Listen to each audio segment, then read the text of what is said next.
जिसने भारत और पाकिस्तान के बीच में सीज फायर करने की बात कही थी ऑपरेशन सिंदूर के टाइम पे। लेकिन इसका मतलब ये बिल्कुल नहीं समझ लेना कि अमेरिका भारत का सच्चा हितैषी है, क्योंकि अभी अमेरिका ने 92 कंट्रीज पर टैरिफ यानी बॉर्डर टैक्स लगाया है, जिसमें भारत पर 25% टैरिफ लगाया है और ये भी थ्रेट दिया था कि अगर इंडिया रशिया से ऑयल या वेपन्स खरीदता है तो अमेरिका इस पर भी जुर्माना लगा देगा। यहीं अगर पाकिस्तान की बात करें तो सबसे कम टैरिफ यानी 19% टैरिफ ही पाकिस्तान पर अभी तक लगाया गया अमेरिका ने।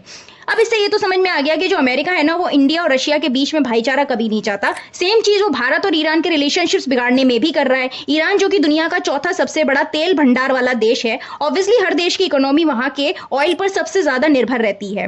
अब अमेरिका ने उन सभी 24 कंपनीज को बैन कर दिया है जो ईरान से कच्चा तेल या पेट्रोकेमिकल्स का लेन देन कर रही थी, जिसमें 6 कंपनी भारत की भी थी, क्योंकि अमेरिका को लगता है कि ईरान इन कंपनीज के मुनाफे से टेरर फंडिंग करता है और अपने देश की न्यूक्लियर पावर को भी मजबूत कर रहा है। अब आप मुझे बताओ यार कि भारत का सच्चा हितैषी कौन, अमेरिका या ईरान और रशिया? लेकिन हमारे देश के जो विपक्षी नेता है ना, वो तो ट्रंप की ही भाषा बोलते हैं कि इंडिया की इकोनॉमी एक डेड इकोनॉमी है। दरअसल ये लोग इनडायरेक्ट वे में पाकिस्तान की इकोनॉमी को स्ट्रांग बता रहे हैं। अब खुलकर तो बोल, हर देश में अमेरिका के टैरिफ के खिलाफ प्रदर्शन हुए, पर हमारे यहाँ तो संसद में अपने ही प्राइम मिनिस्टर को नरेंद्र सरेंडर जैसे वर्ड बोलकर उनका उपहास किया। जितना हमारे देश के प्रधानमंत्री भारत को इंटरनेशनली स्ट्रांग बनाने का काम कर रहे हैं ना, उतना ही हमारे देश के विपक्षी नेता देश की नेशनली और इंटरनेशनली इमेज खराब करने का काम कर रहे हैं। आपकी इन सब में क्या राय है, मुझे कमेंट करके जरूर बताना।